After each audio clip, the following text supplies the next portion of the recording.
कराची रोशनियों का शहर जो कि अपनी जगमगाहट, अपनी रोशनियों की वजह से जाना जाता था, आज उसके ज़ख़म उसकी पहचान बन गए हैं।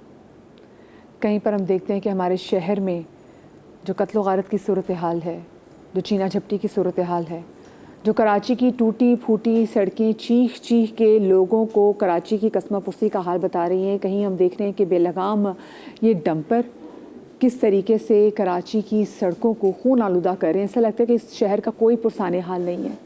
हम अपने टेलीविज़न मीडिया पे कराची के हवाले से इस कदर बात करते हैं, और क्यों ना बात करें एक ऐसा शहर जो मुल्क की इकॉनमी चलाने में एक बड़ा किरदार अदा कर रहा है। जब हम उसके शहरियों की जानिब देखते हैं तो ऐसा लगता है कि उनका कोई पुरसाने हाल नहीं है।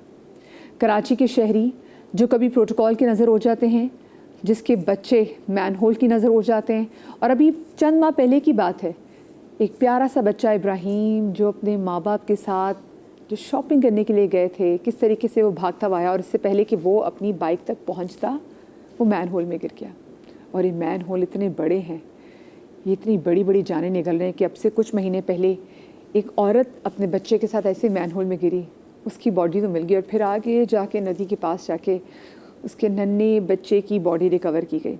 ये कोई पहला वाक़या नहीं है, इससे पहले भी तवातुर से ऐसे वाक़े आप लोगों को सुफियान भी याद होगा कि जिसके वालिद महीनों तक अपने बच्चे की तस्वीर एक पैम्फलेट में लिए टेलीविज़न शोज़ पे हर जगह जा चुके थे कि हो सकता है कि मेरा बच्चा ज़िंदा हो, इसको आगे किसी ने नदी से ज़िंदा निकाल लिया हो और मेरा बच्चा किसी ने अडॉप्ट कर लिया हो। मतलब माँ बाप है ना, कोई चाहता कि उनके बच्चे को कुछ हो गया हुआ, और ना ही हम किसी क्लोजर के लिए रेडी होते कि हमें हमारा बच्चा किसी मुर्दा हालत में ही मिलेगा। कोई ये नहीं जान रहा था। अब कराची की सड़कों के हालत देख लें, मैंने कितने ऐसे मेडिकल शोज़ भी किए जिसमें पता चलता है कि जी पूरे पाकिस्तान में एक वाहिद ऐसा शहर जहाँ पे लोगों को सबसे ज़्यादा जो रीढ़ की हड्डी की प्रॉब्लम है, मतलब सोचे वो शहर जो कि खुद रीढ़ की हड्डी है एक मुल्क की इकॉनमी चलाने की, वहाँ के लोगों की रीढ़ की हड्डी क्यों ख़राब है? क्योंकि यहाँ की सड़कें जो है ना टूट फूट का शिकार है। बारिश हो जाए तो यहाँ पे गड्ढे ऐसे पड़ जाते हैं, यहाँ पे मेन शाहरा फैसल की सड़क जो है वो दब जाती है, वो गिर जाती है, वो अंदर गिर जाती है। और अगर बारिश ना हो तो यहाँ पे गर्दो गुबार इतना है कि जो लोग यहाँ पे सांस ले रहे हैं वो हवा ही उनके लिए मुअत्तर नहीं है। कराची की मैं यूनिवर्सिटी रोड के अगर हवाले से बात करूँ, 2 साल से वो सड़क अभी तक ज़ेरे तामीर है। अब तो खैर FDO ने वहाँ पे काम शुरू कर दिया हुआ है, लेकिन उसको ऐसे देख के लग रहा होता है कि पता नहीं सब चीज़ें दुनिया की हो जाएंगी, ये सड़क कभी मुकम्मल नहीं होगी। गुल प्लाजा का इंसिडेंट आपको याद है? पता है आपको, वहाँ पर एम्बुलेंस जो है वो टाइम पे पहुँच जाती, बहुत सारी चीज़ें हो सकती थी, लेकिन क्यों नहीं हो सकी? क्योंकि सामने वाली सड़क टूटी हुई थी। अब लोग वहाँ पर इमदादी कार्रवाइयाँ सर अंजाम दें या फिर अपने आप को बचाएँ। प्रोटोकॉल की सिचुएशन आपके सामने, पिछले दिनों आपने बिलावल चुरंगी का आपने देखा होगा, जो प्रोटोकॉल लगा था वो इतना लंबा प्रोटोकॉल इस कदर तकलीफ दे हो गया था वहाँ की आवाम के लिए कि जब आवाम ने वो लंबे घंटों वाला प्रोटोकॉल तोड़ने की कोशिश की तो जो सिक्योरिटी गार्ड थे, जो पुलिस थे, उन्होंने उल्टा आवाम पे ही गने तान दी।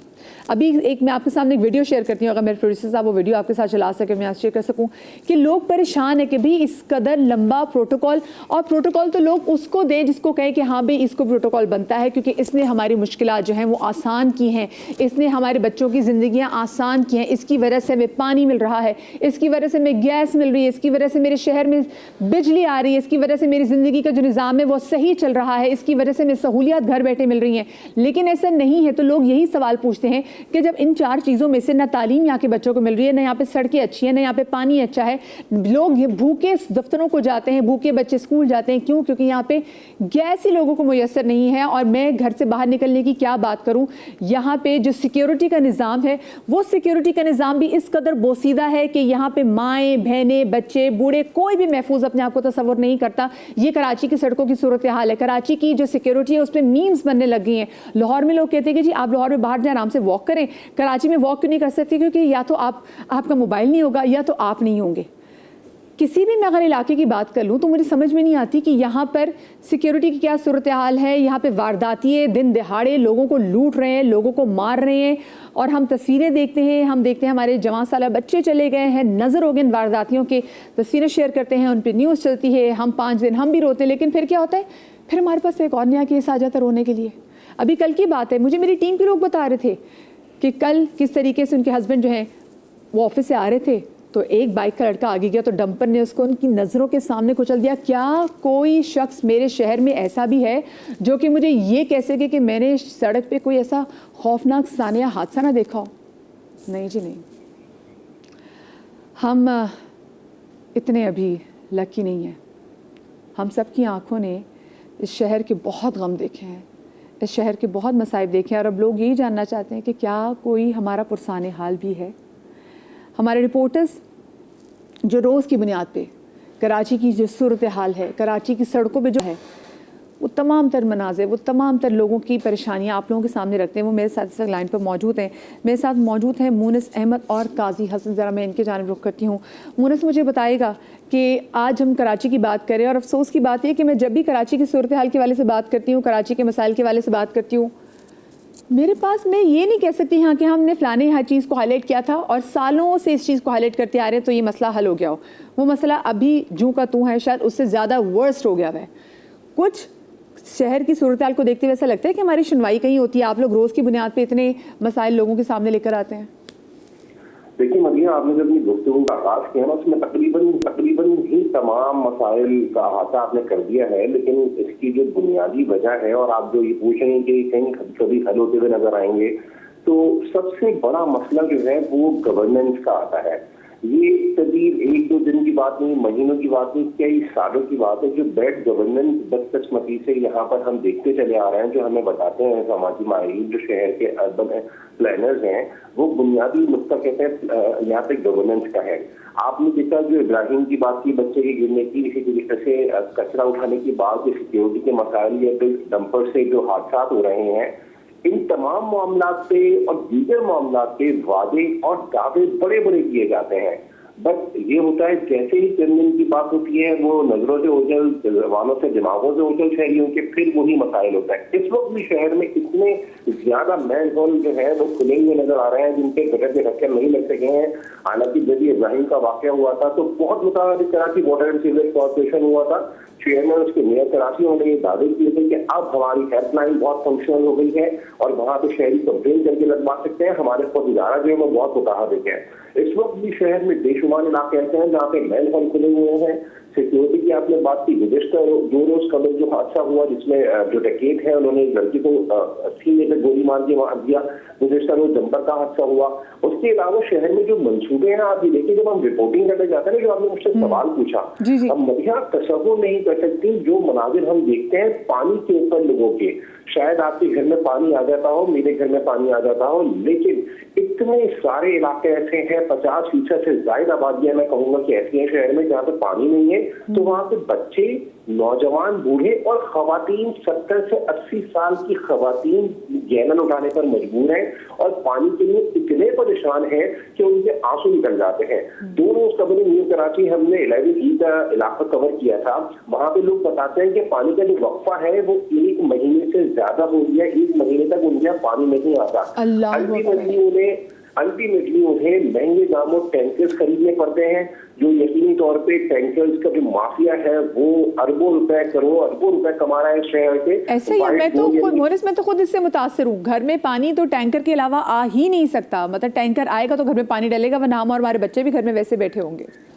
देखिए, ये तो वो अलमिया है जिसपे जो चेयरमैन पाकिस्तान पीपल्स पार्टी है, जो सरबरा है हुक्मरान जमात के, उनके घर में भी नहीं आता और उन्होंने इस बात का इतराफ भी किया था।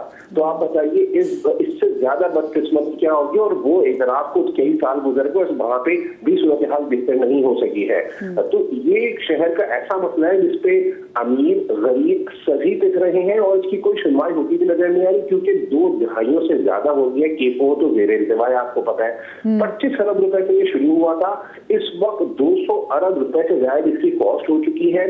अभी ये कब मुकम्मल होगा ये कोई नहीं बता सकता, कोई नहीं बता सकता। इसकी बुनियादी वजह ये है जो सिंध हुकूमत इसका सेकंड मरहला ऑगमेंटेशन का हम कह सकते हैं, उस पर काम कर रही है। इसमें तो इस बात पे परेशान हूँ कि जब ऐसे तरक्याती काम जब शुरू किए जाते हैं जिनके हवाले से फिर उनको लोग अपने मंशूर का हिस्सा बनाते हैं आने वाले इलेक्शंस में, और फिर कोई इस पर नहीं होता था कि भाई इतने अरसे से ये मंसूबा शुरू किया हुआ है, ये मुकम्मल क्यों नहीं हो रहा, ये मंसूबा एक अगर तामीर हो जाएगा तो लोगों की ज़िंदगी में आसान हो जाएंगी। लेकिन कोई ऐसा लगता है कोई चेक एंड बैलेंस ही नहीं है। बस ठीक है, बात हो रही है, बातें बन रही है, बातें हो ही जा रही है, हम भी सुने जा रहे हैं। यही सिलसिला है। जब आप देखिए इंतखाबात होते हैं ना, तो ये क्लेम्स किए जाते हैं आपके घरों तक पानी पहुंचाया जाएगा, बिजली मुतवादिल आपको फराहम की जाएगी, महंगाई कम होगी, लेकिन उसके बरक्स हो क्या रहा है शहर में जो हाल है, ये पानी का मसला ही जाने, उसके साथ साथ जो BRT का आपने जिक्र किया 2022 में शुरू हुआ था, 170 अरब रुपए से ज्यादा इसकी कॉस्ट हो चुकी है, 2 साल में मुकम्मल होना था, 4 साल से ज्यादा का वक्त हो चुका है, और अभी भी ये कब मुकम्मल होगा ये भी कहना कबल वक्त है, क्योंकि इसका तो केस ही कोर्ट में चल रहा है। जो ये भी आपको पता होगा पिछले दिनों FWO को इसकी सड़कें बनाने का ठेका दिया गया है अतराफ की यूनिवर्सिटी रोड की, लेकिन जो मेन ट्रैक है उस पर काम अभी नहीं हो रहा, तो वो कब मुकम्मल होगा उसका अभी कहना कबल वक्त है। इसीलिए कहते हैं बहुत बड़ा मंसूबा जो कि बहुत बदनामी का सबब बना सिंध हुकूमत की, करीमाबाद का अंडरपास था, वो 1 अरब 32 करोड़ रुपए से शुरू हुआ था 2023 में, 1 साल में मुकम्मल हो रहा था मदिहा, 3 अरब 80 करोड़ रुपए तक पहुंच गया, और वो 3 साल बाद अब जब उन्होंने उसको फंक्शनल किया है, तो मैं आपको बताऊं बाकायदा इफ्तिताह नहीं किया है। मेरा ख्याल में उस पर इतनी तनकीद अपोजिशन और आवाम की जानिब से की गई कि हुकूमत ने उसका बाकायदा इफ्तिताह नहीं किया, वो फंक्शनल कर दिया, लेकिन अभी भी वो मैं तो पता है मुझे समय से भी दुआ करी कि अल्लाह करे नेक्स्ट टाइम मैं जब भी कराची के वाले से बात करूँ ना, और मैं आपको ऐसे लाइन पे लूँ, तो आप मुझे कि मदिया हमने लास्ट टाइम ये बात की थी ना, अब चीज़ें थोड़ी बहुत बेहतर हो गई है, लेकिन वायर ही हमारी किस्मत कि हम आज भी इसको पीट रहे हैं, और कल आज जो आपने बताया कि जी इतने अरब हो गया, वह तो मुझे डर ये है कि नेक्स्ट टाइम जब 20 अरब उस पर ना पैसे बढ़ गए हों। हमारे साथ काजी हसन भी मौजूद है। काजी साहब मुझे बताइएगा, पिछले दिनों लोग बहुत डिस्टर्ब रहे हैं, ये बिलावल चौरंगी पे जो इतना तवील प्रोटोकॉल लगाएगा, और उसके बाद जब लोगों ने प्रोटोकॉल तोड़ा, और उसके बाद हमने देखा कि किस तरीके से पुलिस एहलकार गने तान कर उसी आम अवाम पे जिस तरीके से आ रहे हैं, उनको जिस तरह से हरासा करें, उनको हरास करें, ये इसकी इतनी लंबी इजाजत वैसे दी किसने थी?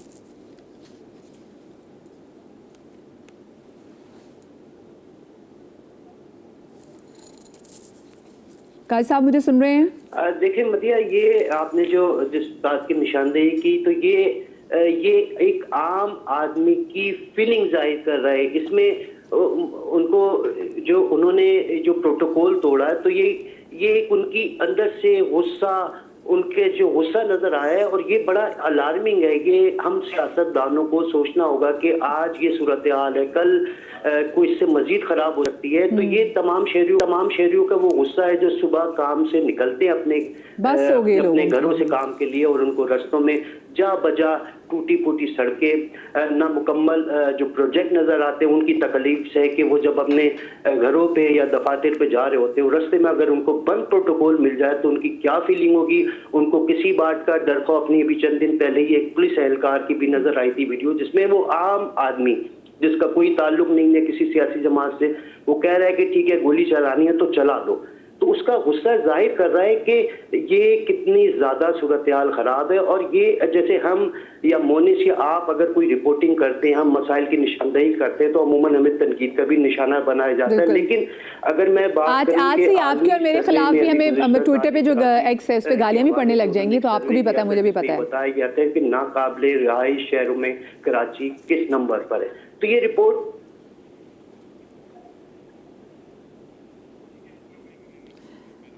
चले। अच्छा, ब्यूरो चीफ कराची भी असलम खान साहब वो भी मेरे साथ मौजूद है। असलम खान साहब मुझे बताएं, सुनवाई आपको कहीं से होती हुई दिखाई दे रही है? कि हम इतना हाईलाइट करते हैं कराची को, कराची के लोग बड़े परेशान हैं, वीडियोस हम आए दिन देख रहे होते हैं, सोशल मीडिया की पावर भी अपनी तरफ, कोई आपको हाँ कराची के लिए कुछ सोचा जा रहा है? देखिए, आप कुछ अगर बात करें कि हुकूमत कहीं कहीं कुछ काम करती नजर आती है, लेकिन जितने बड़े इसके मसाइल हैं और जिस तरह तवज्जो दी जानी चाहिए वो नजर नहीं आ रही है। अगर शहर की 25 टाउन की बात करें तो किसी एक शहर किसी टाउन को भी मिसाल के तौर पर यह नहीं बताया जा सकता कि बड़ा एक मिसाली टाउन है जहाँ पर इंफ्रास्ट्रक्चर बेहतर है। हम अगर बात करें पहले मतवसत आबादियां, कच्ची बस्तियां और पोश इलाके, तीनों को अगर हम कैटेगरी में देख लें तो कहीं पर भी कोई सूरत इस तरह नहीं है। पोश इलाकों में भी पानी का बहरान है, पानी वहां नहीं मिलता। और अगर हम बात करें कि इंफ्रास्ट्रक्चर, वहां सड़कें वहां पर भी टूटी हुई हैं, और जो मतवसत या कच्ची आबादियां या जो अंगूर भी किसी कह सकते हैं, तो वहां पर भी सूरत हाल कोई बेहतर नहीं है। 25 अरब रुपए अभी हुकूमत सिंध ने सड़कों की बहाली के लिए रखे हैं। उससे पहले भी अरबों रुपए के फंड जारी किए गए, लेकिन जितनी बड़े पैमाने पर काम होना था, 400 सड़कों का कहा गया है कि उस पर काम किया जा रहा है। और कुछ सड़कें ऐसी हैं जिस पर बार बार काम किया गया, लेकिन वो काम या तो मायारी नहीं है या काम को दुरुस्त अंदाज में नहीं किया गया, और जिसके बाद ये कि चंद माह में वो सड़क बर्बाद हो गई, फिर दोबारा उस पर काम शुरू किया गया। तो जो आपने सुनवाई की बात की है, तो कहीं अगर मुतारिफ होकर कुछ काम किया भी गया तो फिर उस पर एक मयार का ख्याल में रखा गया। और असल बात यह है कि जिस तरह इस शहर के मसाइल है उस तरह अगर उस पर तवज्जो दी जाए तो फिर सूरत हाल बेहतर होगी। सुनवाई एक वक्ती, अगर सुनवाई की बात करें कि किसी एक सड़क की बात कर ले, किसी एक इलाके में सीवरेज के निजाम की बात कर ले, 6 महीने बाद उस पर काम हो जाए तो फिर उसको कहा जाए कि नहीं जी इस पर काम हो गया, तो वो नहीं है। हम अगर हम बात करें जिना एवेन्यू पर जो हमारी हार्ट से हमारी कैंट और फिर वो प्राइवेट लिंक रोड पे जा रहा है, उस रोड को देखे आप, वो उसको महीनों हो गए उस पर, आज तक उस पर काम अब शुरू हुआ है उस पर, लेकिन अब जिस रफ्तार से वो नजर आना चाहिए था वो नहीं आता। मेरे ख्याल से उन्होंने शायद इस बात का ऐसा रखा है कि जब नेक्स्ट इलेक्शन आएंगे तो उसके बाद बता सकेंगे कि भी जब हम जैसे इलेक्शन जीतेंगे ना तो हम एटलीस्ट आपके ये काम तो पूरे कर देंगे। वो उन्होंने नेक्स्ट इलेक्शन तक शायद बात को लेकर मैं देखिए, आप एक बात बिल्कुल आपने बहुत अच्छी बात की, ये दुरुस्त निशानदेही जो आपने इलेक्शन की बात की ना, ये अगर हम बात करें कि बल्दियाती इलेक्शन के हवाले से तो शायद ये सोचा जा रहा है 2026 को ये कहा गया था कि कराची में तरक्याती मंसूबों का साल होगा, क्योंकि 2027 जो है वो बल्दियाती इलेक्शन का साल होगा। बिल्कुल। तो वो आपकी बात ये बहुत मैं कहूंगा कि दुरुस्त निशानदेही कि शायद ये भी कहा गया था। कुछ टाउन्स में अगर हम देखें कि ये देखा गया था, वहां पर भी ये राय थी कि जो दीगर हम बात करें कि जमात इस्लामी के पास भी है, पीटीआई के पास भी है, ये 25 टाउन्स में अगर हम बात करें तो सूरत कुछ इसी तरह नजर आती है कि शायद वो बल्दियाती इलेक्शन के लिए अब तो उससे मैं साल रह गया, उससे पहले ही तैयारी कर ली जाए ताकि शहरी वोट देते हुए सोचे। लेकिन आप देख रहे हैं कि ये जो लोग ला ताल्लुक भी हो जाते हैं, जो जिस तरह लोगों को वोट डालना चाहिए वो वोट शायद इसलिए भी नहीं डालते कि उनके रुझान नजर नहीं आता, कि मसाइल हल नहीं होते। अब ये बड़ा एक मैं कहूंगा कि ये बहुत बड़ा असल में ना मुझे कभी कभी लगता है कि लोगों ने भी वो वाकई वो ऐनक पहनी हुई, जैसे ऐनक से ना उनको कराची पेरिस ही नजर आता है, फिर उनको लगता है भी पेरिस में क्या जरूरत है इतने। खैर कराची पेरिस के भी मसले मसाइल है, लेकिन हमारे अगर कराची के हमें नजर आ रहा होता सिंध में हम अब ट्रांसपोर्ट के लिए निकलते हैं, अब मसाइल भी चले आते हैं ना, इंफ्रास्ट्रक्चर बुनियादी मसला पूरे शहर का, चाहे वो सनती जोन हो। और असल एक और चीज़ भी है, बाकी सिंध की हालत इतनी बुरी है। मैं अक्सर वो लोग जो कि बाय रोड ट्रैवल करते हैं पंजाब के लिए, वो कहते हैं भाई जैसे सिंध ख़त्म होता है ना, आप जैसे पंजाब में एंटर होते हैं तो आपको पता चल जाता है कि हाँ भी चलो शुक्र है, आप सिक्योर फील करना भी शुरू कर देते हैं। और अगर बाकी हम सिंध की सूरत हाल देखें तो फिर उसके सामने वाकई कराची में पेरिस ही लगता है। तो ऐसा लगता है कि एक मंसूबे के तहत बाकी सिंध को भी ऐसा बुरा रखा हुआ है कि जब आप कराची आते हैं फिर कहते चलो शुक्र है कराची कितना डेवलप्ड है। लेकिन आप जब कराची के बाद आप किसी इस्लामाबाद चले जाएं, लाहौर चले जाएं, तो फिर आप कहते हैं वायरी मेरी किस्मत मेरे शहर कराची की, जो लगता नहीं है कि जो इतना कमाऊ पूत बच्चा है, लेकिन इसकी हालत वही बात है ना कि जो सबको कमा के दे रहा है उसका अपना गिरबान फटा हुआ है, उसके अपने जो कपड़े हैं उस पर पैबंद लगे हुए हैं। और ये जो पैबंद लगे हुए हैं, इससे मुझे याद आ गई वो पैबंद वाली हमारी सड़कें न जाने कब ठीक होंगी। असलम खान साहब बहुत शुक्रिया आपका, हमारे साथ मुनस मौजूद थे, काजी मौजूद थे। हम कराची कलेक्ट करते रहेंगे। मुझे उम्मीद है कि आज से कैंपेन भी शुरू की जाएगी, जिसमें फिर मेरे चैनल को और मुझे भी, जस्ट बिकॉज हमने कराची के हवाले से आवाज़ उठाई, हमने उन मासूम बच्चे के हवाले से बात की जो कि मैनहोल में गिर जाते हैं, और जो पहला वाक़या नहीं दूसरा वाक़या नहीं है, वो हमारे जवान बच्चे, एक घर के 2 जवान बेटे डंपर की जद में आ गए। बस खून था ना सड़क पे, साफ़ कर दिया, तो बस ऐसा लगा कि जैसे वो खून साफ़ किया तो वैसे ऐसे मसले भी साफ़ हो जाएंगे, लोग भूल भी जाएंगे। हम भूलेंगे नहीं, चाहे आप हमें जितना तनकीद का निशाना बनाएं, हम कराची के मसले मसाइल को आपके सामने रखते ही रहेंगे। दुआ ये करते हैं कि जी अल्लाह पाक हमारे कराची की सूरत हाल को बेहतर करे और आवाम की बद्दुआओं से ये लोग महफूज रहें।